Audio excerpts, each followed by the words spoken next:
if not everyone can view it, we won't do this. That's fine. I'll hold off on doing this. I want to make it as intuitive as possible and as easy for people to kind of participate. So I might hold off on doing this. If possible, maybe I will try Kahoot if I can manage how to do that. Um, I'll have to figure it out. So I'll kind of skip that for now. I definitely want to go back to it at some point. I'll just kind of figure out on my end how to make it easy for everyone. So with that, I'll just jump right into the packet. And another problem is you'll have to spell it correctly. You wrote parallelograms, so you made it plural. But I'll hold off on that, so I'm not even going to worry about it. So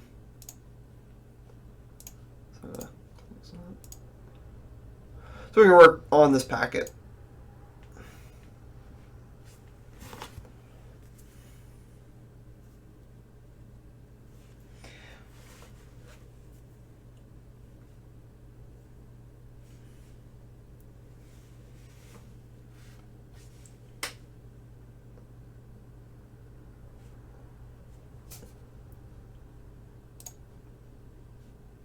All right.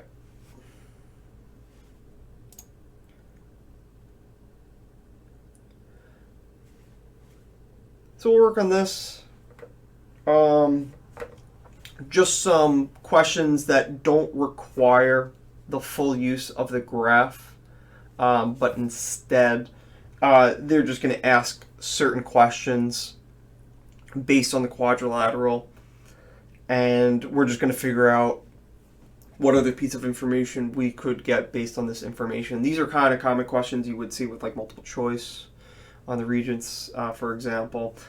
Just different ways of asking the question.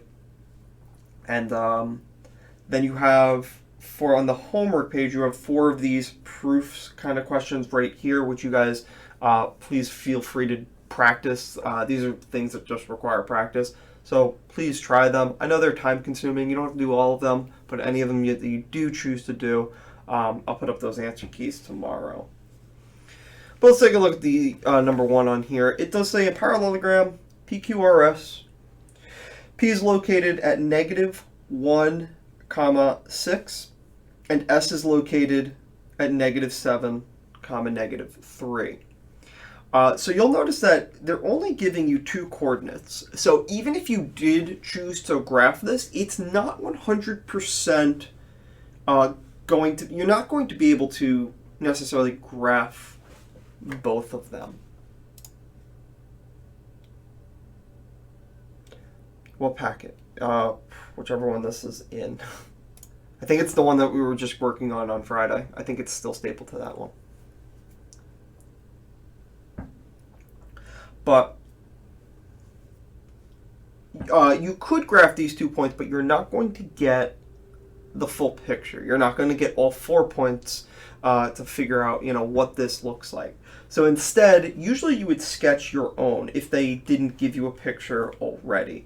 They did give us a picture, so that works pretty nicely. They gave us the coordinates to S and P, which are these 2 right here. Then they want to know the slope to QR. So you just have to draw out the parallelogram yourself, or kind of look at what the picture they gave you. They want to know the slope to QR, which is the opposite side. So therefore, it must have the same exact slope. So in this case, you would do the slope formula to just figure out what that slope must be. So in this case, it would be -3 minus 6, -7 minus -1. Switch this to addition, and you get -9 over -6.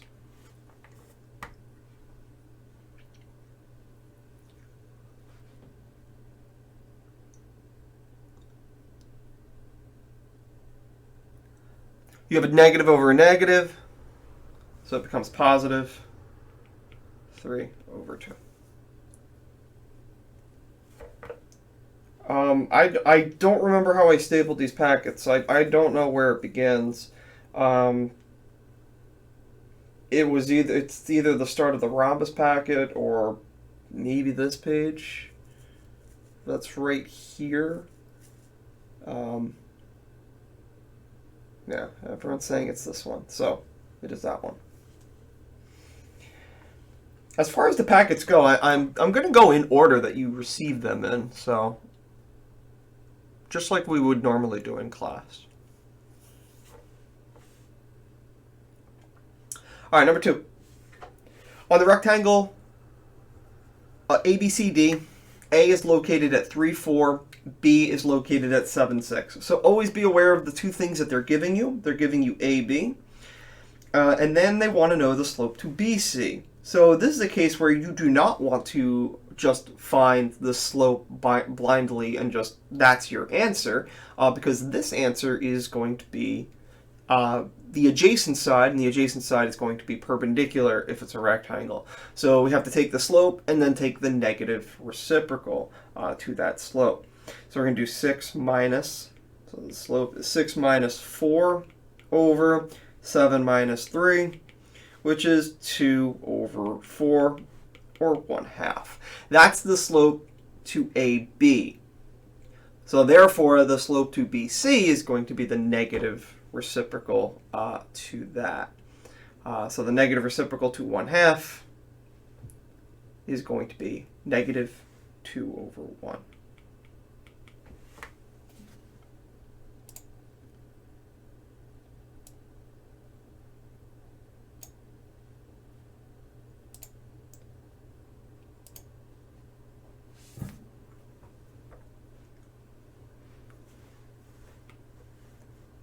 All right.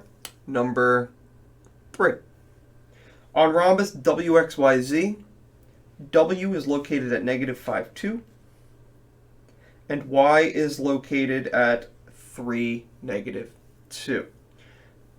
So this is a big case where if they didn't draw it for you, you got to make sure that you would draw this for yourself. Now, we haven't really done it, but and I haven't really mentioned it, but when you have to draw these things, W, X, Y, Z, these letters that are kind of the first and third letter and the second and fourth letter, they're always going to represent the diagonals. When you draw these things, so if you were to draw this out yourself, you have to go in a clockwise or counterclockwise order if you were to draw this. And I mention this is because it is unlikely they're going to give you the picture drawn out.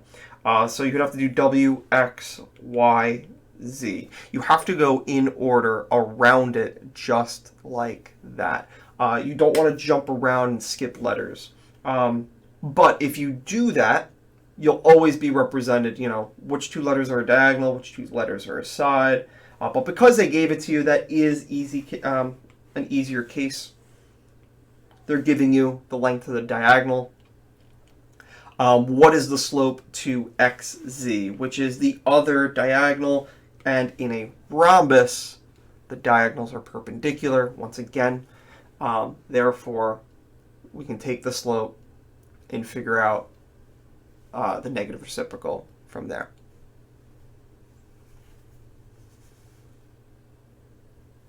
Yeah, the subscript would probably be better. It is better to communicate that way. I know I kind of neglected that with number 2, so that's a really good point. So when I'm calculating the slope, I should do the slope to WY, just to show what I'm taking the slope of. So I'm going to just take this slope, negative 2 minus negative 2 over negative 5 minus 3. We're going to get a 0 in the top over negative 8. Doesn't matter. We still get a 0.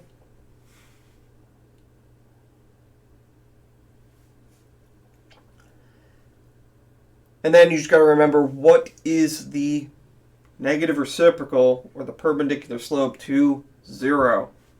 It is undefined. So it's the slope to XZ is equal to undefined.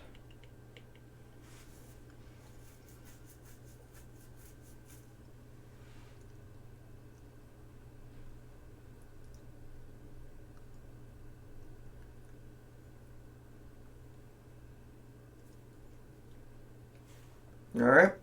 Number 4, we have a square. JKLM, if J is located at negative 2 comma 5 and K is located at 2, 2, what is the slope of LK? So look at what they gave you. They gave you J and K. Then they want the slope to LK. So in this case, we're going to look where is LK. It's adjacent to it. So therefore, we're again looking for the negative reciprocal. So the slope 2 minus 5 over 2 minus negative 2. Switch it to addition. You get negative 3 over 4. And that was the slope to JK. So again, I should use my subscripts.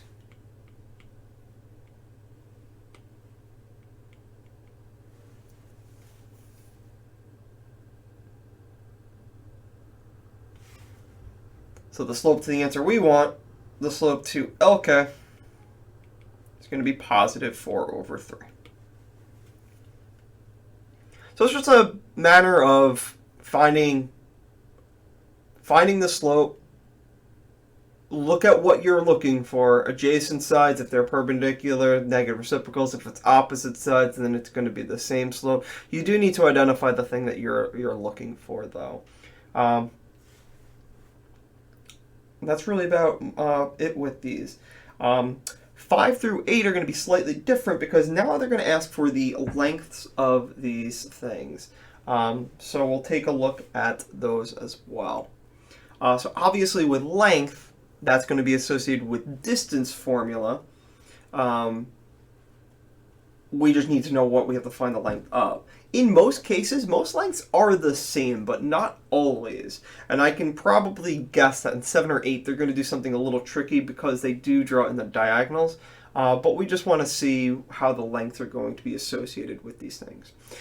So on parallelogram STUV, S is located at negative 4, 1, and T is located at 5, 3. So I'm going to highlight those two sides, S and T. And then they just want to know, what is the length of VU? Well, that's simple enough. Opposite sides are congruent. So all you got to do is take these 2 points and do the distance formula.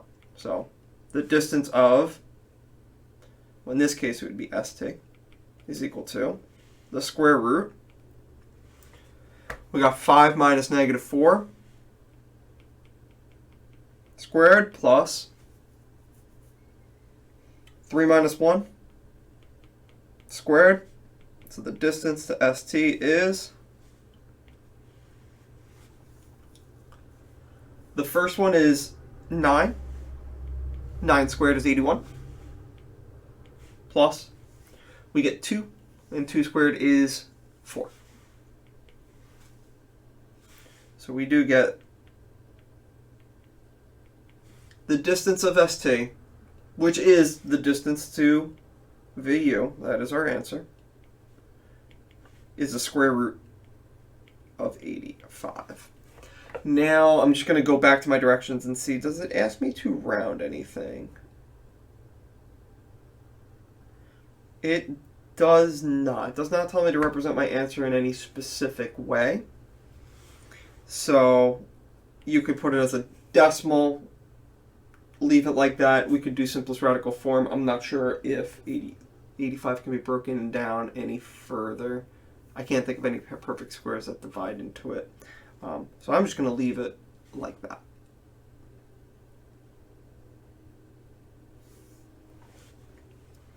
Number 6 on square PQRS. If Q is located at 7, 0 and R is located at 5, negative 8, what is the length of SR? So I'm going to, once again, highlight what I have, which is Q and R. what is the length of SR? So SR, I'm going to highlight it in the same color because it is a square. So these sides, even though adjacent for a square, obviously they are congruent. So once again, it's just a matter of let's do our distance formula. So the distance,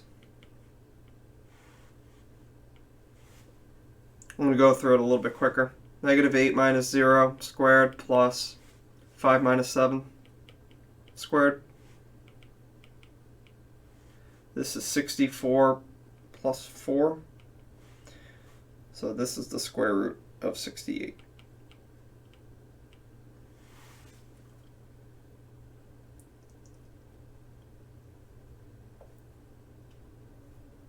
Which this one could break down because I know 68 is divisible by at least 4. If we wanted to put it in simplest radical form, I'm fine with this.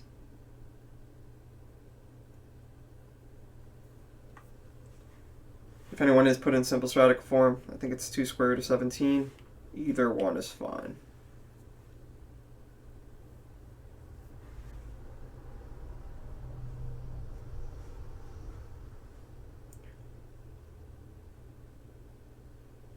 Number 7. On rectangle DEFG, D is located at -1, -1, and F is located at 4, -8. So in this case, it's the diagonal. What is the length of GE? I'm going to highlight it once again in the same color because in a rectangle, diagonals are congruent. So once again, it's just a matter of doing your distance formula. -8 minus -1 plus 4 minus -1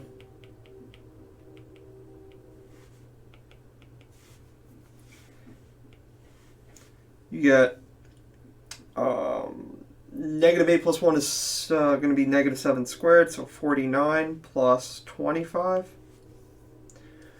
which is the square root of 74.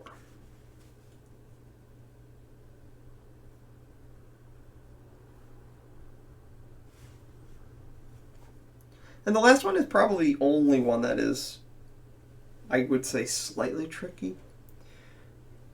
Because it says on parallelogram ABCD, A is 1, 1, B is 8, 5, C is 5, -5, and D is -2, -9. And they're asking something completely different than the other 7. They're asking for the actual coordinates to point E, which is exactly where the diagonals are intersecting each other. So a few things to kind of take note is, well, it's a parallelogram. We could just graph all 5 of these. If you're using a ruler and you graph the 4 points, you draw the diagonals, you should find that they intersect at a single point. You don't have to graph it, and because of the space provided, I'm not going to graph it. It is the most time-consuming, but it's probably the easiest way to do it. Just make sure that if you do choose to graph it, make sure you're using a straight edge. You want these lines to be as straight as possible, especially where these lines are intersecting. How can we find the coordinates without the use of a graph?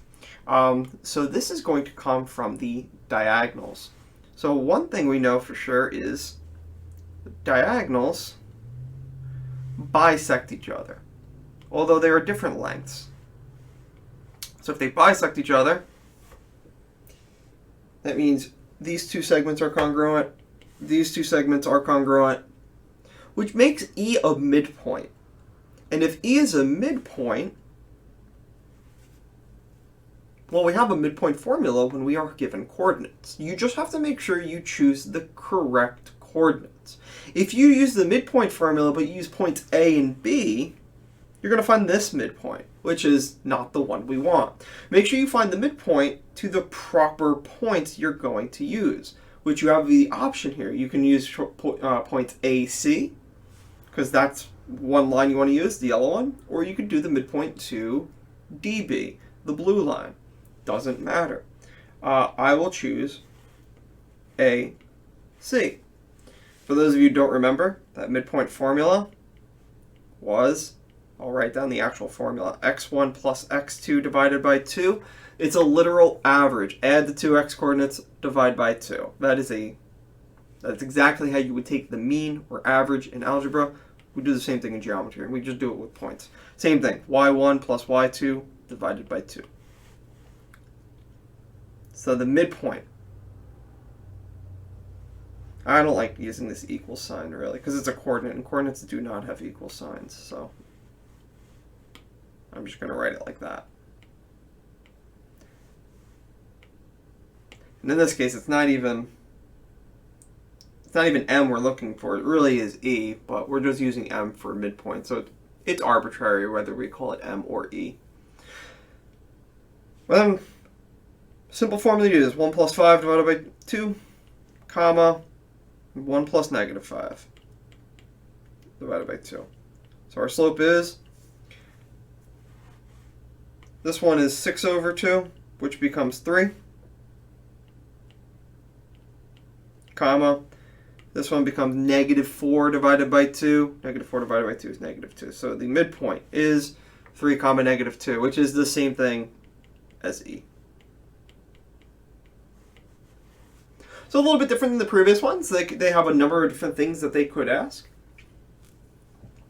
And it's using all those formulas we used way back earlier in the year. Probably back in October we used these three formulas. They're just now throwing parallelograms, rectangles, rhombuses into it, and we could be asking, we could be asked a number of different ways on how to get to these answers. So that concludes this page. It leaves you this homework page, which of course is optional.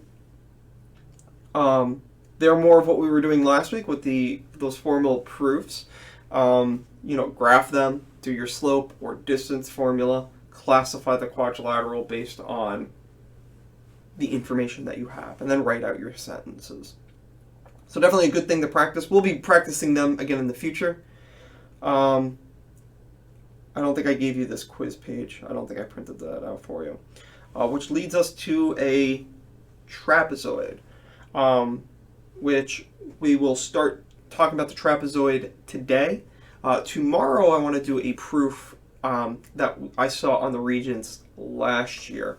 And I think it's a good one because it involved the trapezoid, which is unusual. Usually we don't prove trapezoids very often. But I thought it was a pretty good Regents question last year, and I also thought it was an easy one. So I want to take a look at it. You guys don't have that question in front of you, but all you need is pretty much graph paper. So if you just tune in tomorrow, we'll do that question. And we'll talk about pretty much the simple properties of a trapezoid. Trapezoids are very, very simple quadrilaterals. They're defined as a quadrilateral that has only one pair of opposite sides parallel. So one and only one. So that means one pair is parallel, the other is not. And that is our trapezoid. Doesn't matter which two. In this case, it's these two right here. And then when the lines are parallel, you would get alternate interior angles and stuff like that. But because the lines don't extend, the only property you get with parallel lines is that this bottom bullet right here. Consecutive angles are supplementary. So that would be this one and this one. These two are going to add up to 180, and then the other two would add up to 180, although they'd be different measures entirely. The one on the bottom is an isosceles trapezoid. So an isosceles trapezoid have the same properties as a regular trapezoid, except the word isosceles coming just like an isosceles triangle has two legs congruent. In the isosceles trapezoid, it's going to be the diagonals which are congruent and the legs. So these are the legs which are congruent, and then the dotted diagonals are also congruent to each other. So there's a lot of symmetry when it comes to an isosceles trapezoid. Also, the base angles are also going to be congruent, very similar to your isosceles triangle. So here and here will be congruent, as well as here and here. And they will also follow the supplementary rule as well. And as a consequence, if these angles are supplementary, right here, and this angle are congruent, that means opposite angles are also going to be supplementary. But in general, you typically, if you know it's an isosceles trapezoid, you only need one of the angles, and you could figure out the other three. And those are really just the main properties of a trapezoid. And we just have some simple algebra ones we can complete right here. They give us angles 87 and 51. We know that the adjacent sides are going to be supplementary, the adjacent angles. So 51 and angle K must add up to 180 degrees. So just 180 minus 51 to get what, 129? And then 87 minus that from 180 to get angle M, you would get 93. So 129 for K, 93 for M. Number 2. Same thing. I'm going to skip it because it's really the same thing. I do think these are pretty self-explanatory. I think the ones with algebra are going to be a little bit more suited for us. So now with this one, and I think one thing is obvious, especially when we kind of move away from this topic, you know, a lot of people have a bad habit of just setting things equal to each other. I mean, look at these two angles. They are clearly not equal to each other. One is very obtuse, the other one is very acute. The rule is they're supplementary, so take them. 54 plus the expression 8x plus 6, set it equal to 180.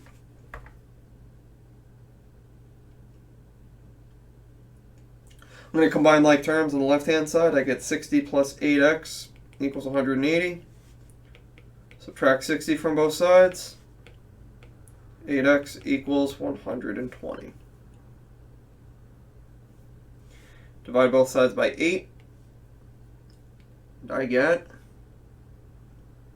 I think it's 15.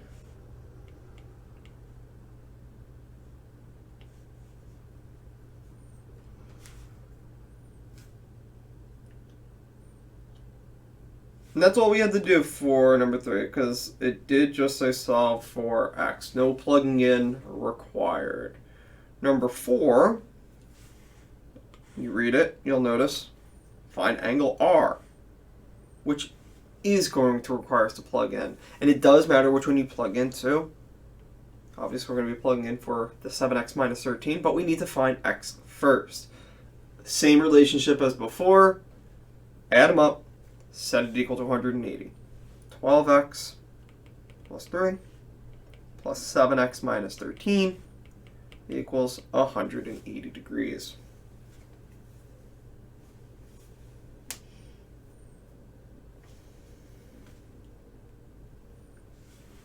$19x minus 10 equals 180. Add 10 to both sides.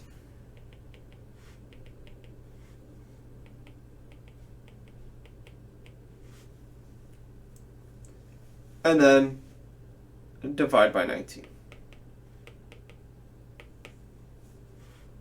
X equals 10.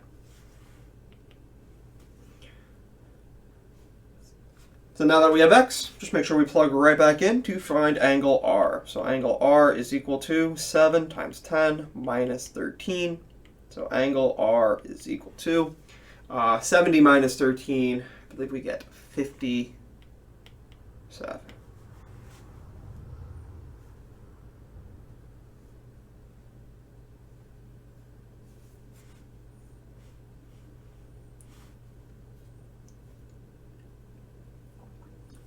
So I mean, nothing new in terms of like how we're figuring this stuff out. It's almost similar to what we've been doing with triangles. You know, things add up to 180 degrees, set them equal. You just need to know the properties with the trapezoid. And a lot comes from that pair of parallel lines. If you are really good with your parallel lines, it is really easy to make these conclusions about the trapezoid. Now we have the isosceles trapezoid. In this case, they don't give us any numbers, but they're asking what is DG congruent to? Well, DG is this leg, so it is congruent to its other leg, EF. And then DF, which is the diagonal, is just going to be congruent to the other diagonal, EG.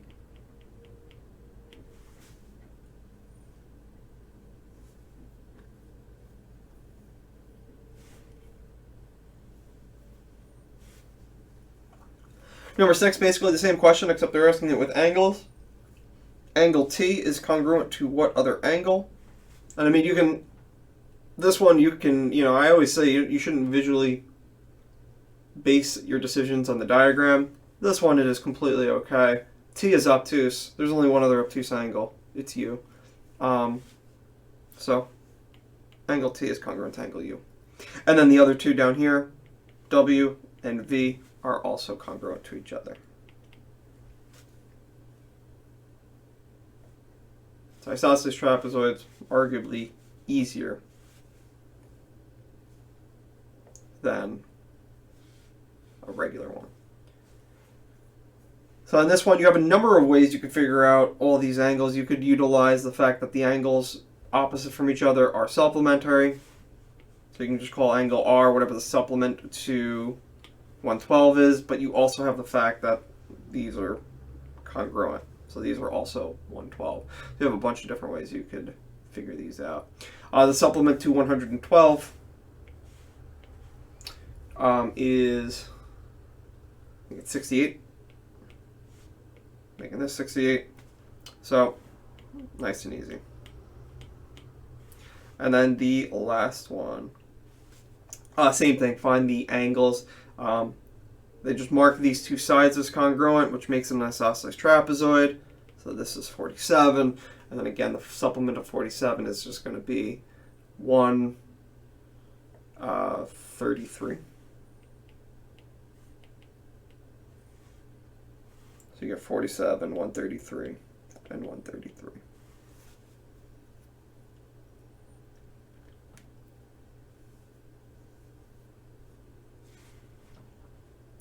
So in general, trapezoids far simpler than the other quadrilaterals that we've discussed. They're kind of on their own in terms of the quadrilaterals, and if you look at the flow chart, the right-hand side is all the parallelograms, which are far more complex than the left-hand side. It's just trapezoids, isosceles trapezoids. They are far simpler. We will get into one other property with trapezoid, which is going to be the mid-segment of a trapezoid. It is fairly easy. We'll get into that most likely tomorrow or Wednesday. I do want to show us that question, and I also want to try to get the thing I was trying to do at the beginning of the stream. Just a way to be a little bit more interactive and maybe have a little bit of fun. If I can pull it off, I will try to figure it out. I am curious though, who is viewing from a cell phone? Just let me know, because if you're viewing from a cell phone, it might be harder. So I might try to figure out how you can participate if you're watching from a cell phone. But I will end it there. We are 40 minutes past 11. Thank you for tuning in. Hopefully you have a nice week learning remotely. We're in our second week. Hopefully we only have to do this for 2 more weeks, have a spring break, and then return back to class. If you guys have any questions, I'll stick around for 20 minutes before physics starts. But other than that, you guys have a nice day. Thanks for tuning in.